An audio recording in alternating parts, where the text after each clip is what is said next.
Good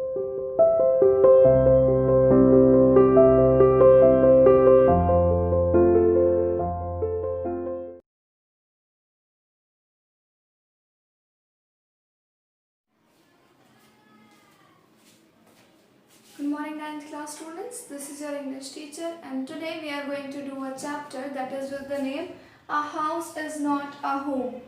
House मतलब मकान, home मतलब परिवार का एक मतलब जहाँ सारा परिवार इकट्ठा होकर रहता हो, वो जगह जहाँ पर परिवार इकट्ठा होकर रहता है उसे home कहा जाता है। अगर हम इस चैप्टर के हिसाब से बात करें तो हाउस सिर्फ एक ईंटों के ढांचे को कहा जाता है जिसमें कोई रहता नहीं है। हाउस कैसा भी हो सकता है, लेकिन होम वो जगह होती है जहाँ पर सारे फैमिली मेंबर्स मिलजुल कर इकट्ठे रहते हैं। तो एक मकान एक घर कभी नहीं हो सकता है। एक खाली मकान को एक घर का नाम नहीं दिया जा सकता है। घर वही जगह मानी जाती है जहाँ पर सभी लोग मिलजुल कर अच्छे से रहते हैं। ये स्टोरी है एक टीनेज लड़के की जिसका घर जल जाता है और उसके घर के जल जाने की वजह से वो अपनी टीनेज लाइफ में कितनी प्रॉब्लम्स फेस करता है। स्पेशली जब उसका स्कूल भी चेंज हो चुका है, उसके लिए सब कुछ नया है और उसे नहीं समझ आ रहा है कि वो किस तरीके से अब अपनी लाइफ को शुरू करे, एक पॉजिटिव व्यू किस तरीके से दे अपनी लाइफ को शुरू करने के लिए। The story teaches us to encounter the challenges and the problems of our life. जो स्टोरी है, स्टोरी का जो नरेटर है, जो ऑथर है, वो हमें यही सिखाता है कि ये जो स्टोरी उसने लिखी है, इस स्टोरी से हमें सीखना है कि हम अपनी लाइफ के जितने भी चैलेंजेस हैं, जितने भी प्रॉब्लम्स हैं, उनका सामना करना सीखें। ऐसा नहीं है कि अगर घर जल चुका है तो बिल्कुल ही टूट जाए कि क्या होगा। आप उस लड़के से सीखेंगे जो आप स्टोरी में पढ़ेंगे, जिसके बारे में कि कितना कुछ उसने सफ़र किया और इन सारी चीज़ों को सफ़र करने के बावजूद भी उसके मन में उम्मीद थी कि सब ठीक हो जाएगा। उसके मन में ये थी कि मुझे मेरे पेरेंट्स को, मुझे मेरी मदर को संभालना है। तो अब हम टेक्स्ट की तरफ चलते हैं। टेक्स्ट को हम दो पार्ट्स में डिवाइड करेंगे और स्टार्टिंग का जो पोर्शन है उसके अंदर हम उस लड़के के बारे में ही ज़्यादातर चीज़ें समझेंगे कि कैसे उसने उसके हिसाब से एक टीनेजर की प्रॉब्लम्स क्या क्या हैं। तो चलिए टेक्स्ट की तरफ चलते हैं और पढ़ते हैं अपने चैप्टर को। This story reflects the challenges of being a teenager and the problems of growing up. ये कहानी हमें उन चैलेंजेस के बारे में बताती है कि एक टीनेजर को क्या क्या चैलेंजेस फेस करने पड़ते हैं और बड़े होने के साथ साथ उसे किस तरीके से प्रॉब्लम्स फेस करनी पड़ती हैं। My first year of high school felt awkward. मेरे हाई स्कूल का पहला साल मुझे बहुत अजीब लगा। After leaving junior high at the head of my class, with all the seniority of the upper grade levels could afford me, it felt strange starting over as freshman. अपने junior high school को मैंने एक ऐसी post पर आकर छोड़ा जहाँ पर मैं पूरी क्लास का हेड था और सारी की सारी जो रिस्पॉन्सिबिलिटीज़ थी वो सारी की सारी मुझ पर आ चुकी थी और सबको ये लगता था कि मैं बहुत कुछ अचीव आगे कर सकता हूँ। और इन सारी चीज़ों के साथ, इन सारी अचीवमेंट्स के साथ अचानक से एक नई शुरुआत करना, एक फ्रेशमैन के तरीके से शुरुआत करना मुझे बहुत अजीब लग रहा था। The school was twice as big my old school. जो नया स्कूल था वो मेरे पुराने स्कूल के मुकाबले दुगना बड़ा था। And to make matters worse, और मेरी जो बातें थी मतलब ज़्यादा ख़राब करने के लिए या फिर मेरी बातों को और भी ज़्यादा बुरा करने के लिए, my closest friends were sent to a different high school. मतलब मेरा एक तो ये प्रॉब्लम थी मेरे साथ कि मैं नया स्कूल फेस कर रहा था और एक बार के लिए मैं मान भी लेता कि मैं सब कुछ कंटिन्यू करने को तैयार हूँ अगर मेरे दोस्त साथ होते तो। लेकिन मेरी लाइफ में और भी ज़्यादा प्रॉब्लम जब आई जब मेरे सबसे अच्छे दोस्त ही दूसरे स्कूल में भेज दिए गए। I felt very isolated. उस टाइम पर मुझे बहुत अलग अलग सा लगता था। I missed my old teachers so much that I would go back and visit them. मैं अपने पुराने टीचर्स को इतना ज़्यादा मिस करता था कि मन करता था अभी चला जाऊं और उनसे मिल लूं। They would encourage me to get involved in school activities. वो मुझे बहुत इनकरेज करते थे, मुझे बहुत प्रोत्साहित करते थे कि मुझे आगे बढ़ना चाहिए, स्कूल एक्टिविटीज़ में इन्वॉल्व होना चाहिए, so that I could meet new people, ताकि मैं नए लोगों से मिल सकूं। They told me that in time I would adjust. उन्होंने मुझे बताया कि थोड़े ही टाइम में मैं एडजस्ट कर लूँगा and probably end up loving my new school more than I had my old one. और उनको ये लगता था कि शायद मैं अपने नए स्कूल को पुराने वाले से भी ज़्यादा प्यार करूँगा, ज़्यादा मुझे वो अच्छा लगेगा मेरा नया school. They made me promise that when that happened, और मुझे उन्होंने इस चीज़ के लिए प्रॉमिस भी लिया, मतलब उन्होंने मुझसे कहा कि प्रॉमिस करो कि जब भी ऐसा होगा I would still come by, कि अगर ऐसा होता है तो भी मैं वापस स्कूल आऊँ and visit them time to time, और उन्हें लगातार या जब भी मुझे टाइम मिलने पर मैं उनसे मिलता भी रहूँ। I understand the psychology. मैं उनकी इस बातों को समझ रहा था in what they were saying, कि वो क्या कहना चाह रहे थे। But I took some comfort in it nonetheless. लेकिन फिर भी मुझे इन बातों से कुछ रिलीफ फील हुआ, मुझे कुछ कंफर्ट फील हुआ। मैं जानता हूँ वो मुझे शायद ये समझाना चाहते थे कि सब ठीक हो जाएगा, नए स्कूल पर ध्यान दो, पुराने को इतना मिस मत करो, बट फिर भी मैं जानता था कि अब मैं बच्चा तो था नहीं जो अपने मन को समझा लूँ, लेकिन मैं कोशिश कर रहा था कि मैं नए स्कूल को भी उतना ही पसंद कर पाऊँ। वन संडे आफ्टरनून, एक संडे की दोपहर, not long after I had started high school, मैंने नए स्कूल में जाना शुरू किया, उसके ज़्यादा दिन नहीं हुए थे। I was sitting at home at our dining table doing homework. मैं हमारे डाइनिंग रूम की जो टेबल थी वहाँ पर बैठा हुआ था और बैठकर वहाँ पर अपना होमवर्क कर रहा था। It was a cold and windy fall day. ये बहुत ही ठंडा, मतलब बहुत सर्दी वाला दिन था और बहुत तेज़ हवा वाला दिन था। And we had a fire going in our fireplace. और हमारी अंगीठी में आग भी जल रही थी। As usual, my red tabby cat was lying on top of all my papers. हमेशा की तरह मेरी जो लाल रंग की जो कैट थी वो वहाँ पर ही लेटी हुई थी मेरे सारे पेपर्स के ऊपर। Purring loudly, थोड़ी आवाज़ करती हुई, purring का मतलब गुरगुराना, तो थोड़ी गुरगुराहट करती हुई। Occasionally sweating at my pen for entertainment's sake. और कभी कभी वो खेल के लिए मेरे पेन पर ज़ोर से मार भी दिया करती थी, मतलब पेन के साथ वो मेरे खेल रही थी। She was never far from me. वो कभी भी मुझसे दूर नहीं थी। I had rescued her when she was a kitten. जब मेरी बिल्ली एक छोटा सा बेबी थी, जब वो एक किटन थी, उस टाइम पर मैंने उसे बचाया था। And somehow she knew that I was the one responsible for giving her the good life. और शायद वो जानती थी कि मैं रिस्पॉन्सिबल था पूरी तरीके से उसे एक अच्छी ज़िंदगी देने के लिए। My mother kept stroking the fire to keep the house warm and nice. मेरी मदर बार बार आग जला रही थी, बार बार आग में कोयले डाल रही थी ताकि हमारा घर अच्छा रहे और गर्माहट हम फील करती रहें।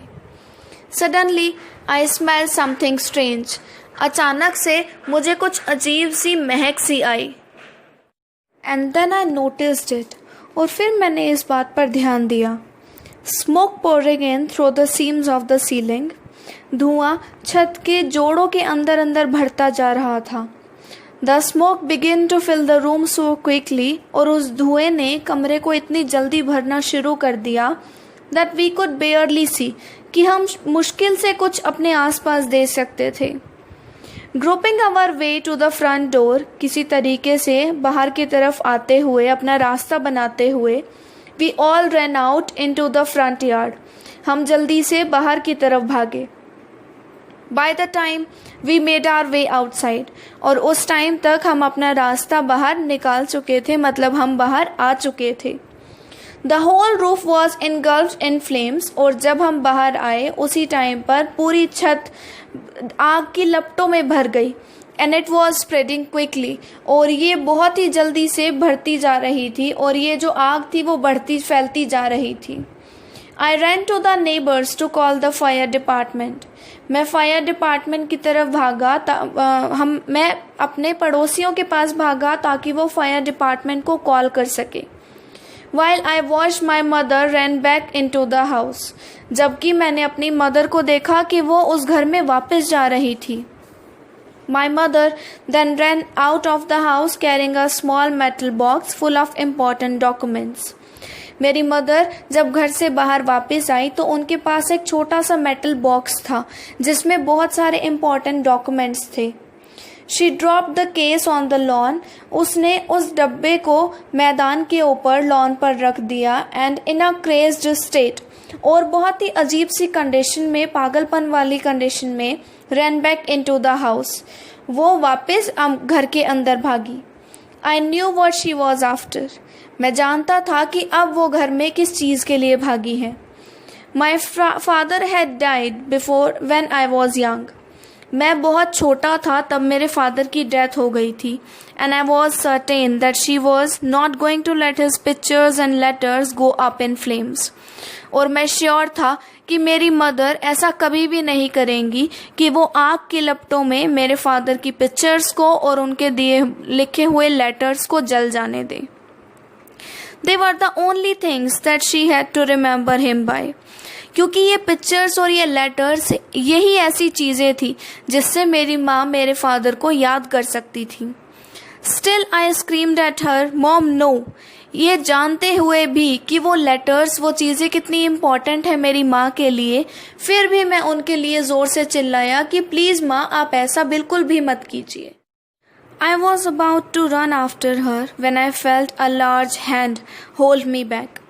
मैं अपनी माँ के पीछे उन्हें बचाने के लिए जाने ही वाला था कि मैंने अपने ऊपर मुझे पकड़ते हुए मैंने किसी का हाथ फील किया. It was a fireman. वो एक फायरमैन था. I hadn't even noticed that the street had already filled with fire trucks. मैंने इस जल्दबाजी में अपनी माँ के लिए मैंने ये भी नोटिस नहीं किया कि गली कुछ ही देर में फायर ट्रक से भर चुकी थी. I was trying to free myself from his grasp, yelling, "You don't understand, my mother's in there." और मैं बस उस आदमी की पकड़ से खुद को छुड़वाने की पूरी कोशिश कर रहा था और सिर्फ इतना ही चिल्लाता जा रहा था कि आप समझ नहीं रहे हैं, मेरी माँ उस घर में अंदर फंसी हुई है. He held on to me while other firefighters ran into the house. वो मुझे पकड़कर खड़े रहे जबकि दूसरे फायर फाइटर्स घर के अंदर भागे. He knew that I wasn't acting very coherently and that if he were to let go, I would run. He was right. वो जानता था कि मैं बहुत अच्छे से बिहेव नहीं कर रहा था और वो ये भी जानता था कि अगर वो मुझे जाने देगा, अगर वो मुझे फ्री छोड़ देगा तो मैं अंदर भाग जाऊंगा. और शायद वो बिल्कुल सही जानता था. मैं अपनी माँ को बचाने के लिए बिल्कुल अंदर जाना चाहता था. It's all right, they'll get her. और उन्होंने ये कहा कि उस आदमी ने मुझसे कहा कि कोई बात नहीं, सब कुछ ठीक है, वो तुम्हारी माँ को ले आएंगे. He wrapped a blanket around me. उन्होंने मेरे आसपास एक ब्लैंकेट उड़ाया and set me down in our car. और मुझे हमारी गाड़ी में बिठाया. Soon after that, और थोड़ी देर बाद ही, a fireman emerged from our house with my mom in tow. और थोड़ी देर बाद ही एक आदमी मेरी माँ को घसीटते हुए उस घर से बाहर लेकर आता है. He quickly took her over to the truck and put an oxygen mask on her. वो जल्दी से उन्हें ट्रक पर लेकर जाता है, फायर ट्रक पर, और एक मास्क, उनको ऑक्सीजन मास्क पहनाता है. I ran over and hugged her. मैं उनके पास भागा और उन्हें जोर से गले लगाया. All these times I ever argued with her and hated her vanished at the thought of losing her. जितनी बार भी ऐसा हुआ था कि मैं उनसे लड़ा था, मैं उनको कहता था कि मैं उनसे कितनी नफरत करता हूँ, ये सारी की सारी बुरी बातें मेरे दिमाग से निकल गई जब मुझे लगा कि अब मैं शायद उन्हें खो दूंगा. तो उन्हें खो देने का जो मोमेंट था, वो खो देने का जो मेरा थॉट था, वो थॉट इतना डरा देने वाला था कि मैं सब कुछ भूल गया कि मैं उनसे कितना लड़ता था. She is going to be okay, said the fireman. Fireman ने कहा कि वो ठीक हो जाएंगी. She just inhaled a little smoke. उन्होंने सिर्फ थोड़ी सी धुआं उनकी बॉडी में चला गया है. And then he ran back to fight the fire while my mother and I sat there dazed. और फिर वो वापस उस आग से लड़ने के लिए वो आदमी चला जाता है, जबकि मैं और मेरी माँ वहाँ पर हैरान होकर देखते रह जाते हैं. I remember watching my house burn down. मुझे अच्छे से वो थॉट याद है, वो सीन याद है जब मैं अपने घर को जलते हुए देख रहा था. And thinking that there was nothing I could do about it. और मैं ये सोच रहा था कि अब ऐसा कुछ भी नहीं है, या मैं कुछ भी नहीं कर सकता अपने इस घर को जलने से बचाने के लिए. 5 hours later, the fire was finally out. 5 घंटे बाद वो आग फाइनली बुझा दी गई. Our house was almost completely burned down. हमारा घर लगभग पूरी तरीके से जल चुका था. But then it struck me, I hadn't seen my cat. और जब सब कुछ खत्म हो गया तो अचानक से मेरे दिमाग में आया कि मुझे मेरी बिल्ली तो दिखी ही नहीं. Where was my cat? Much to my horror, I realized that she was nowhere to be found. मेरी बिल्ली कहाँ थी? मेरे डर को बढ़ाने के लिए, मतलब मेरा डर बढ़ता जा रहा था जब मैंने ये रियलाइज़ किया कि अब वो मुझे कहीं पर भी नहीं मिल रही थी, मुझे कहीं पर भी वो नहीं दिखाई दे रही थी. Then all at once it hit me. और सभी चीज़ें अचानक से मेरे दिमाग में आई. The new school, the fire, my cat. I broke down in tears and cried. और फिर वो चीज़ें एक एक करके मेरे दिमाग में आती गई कि पहले तो नया स्कूल का प्रॉब्लम था, फिर मेरे इस घर में आग लग गई और अब कैट भी नहीं मिल रही. तो इन चीज़ों को सोचकर मैं इतना ज़्यादा रोया और कई देर तक सिर्फ रोता ही रहा. I was suffering loss big time. अब मैं एक बहुत ही बड़े प्रॉब्लम से, बहुत बड़े लॉस से सफ़र कर रहा था. The fireman wouldn't let us go back into the house at night. Fireman हमें उस घर में वापस नहीं जाने देना चाहता था. उसने हमें वापस जाने ही नहीं दिया. It was still too dangerous. वो घर अभी भी हमारे लिए बहुत डेंजरस था. Dead or alive, I couldn't imagine living without knowing about my cat. चाहे जिंदा चाहे मरी हुई, मैं नहीं जानता था कि मेरी वाइफ की, मेरी बिल्ली की, मेरी कैट की हालत क्या रही होगी. Regardless I had to go. और बहुत ज़्यादा बुरा फील हो रहा था मुझे अपनी कैट के लिए, लेकिन फिर भी ना चाहते हुए भी मुझे जाना पड़ रहा था. We piled into the car with just the clothes on our backs and a few of the fireman's blankets. हम अपनी गाड़ी में बैठे, हमारे पास वो कपड़े थे जो हमने पहन रखे थे और वो कंबल थे जो फायरमैन ने दिए हुए थे. And made our way to my grandparents house to spend the night. और हम फिर अपने दादा दादी के घर की तरफ चल पड़ते हैं ताकि हम एक रात वहाँ पर बिता सकें. अब इतनी सारी चीज़ें जब इकट्ठी हो जाती हैं तो इतने में ही जो इंसान है वो अपनी उम्मीद, अपनी पॉजिटिवनेस सब कुछ खोने लग जाता है. कि पहले तो मैं ये सोचता था नया स्कूल है, कैसे सरवाइव करूँगा, कितनी प्रॉब्लम्स फेस करूँगा. फिर अचानक से घर में आग लग जाना कि किस तरीके से घर की जो आग लगी है और मैं अपनी मदर का एक इकलौता सहारा हूँ, तो मैं उन्हें किस तरीके से संभालूंगा. और फिर अचानक से ये थॉट आना कि मैंने अपनी वजह से उस बिल्ली का तो ख्याल किया ही नहीं, जिसे कभी मैंने ही बचाया था, आज अपनी वजह से मैंने उसे वहीं पर ही जलने के लिए छोड़ दिया. तो वो नहीं जानता उस कैट के बारे में कि वो ज़िंदा भी है या नहीं.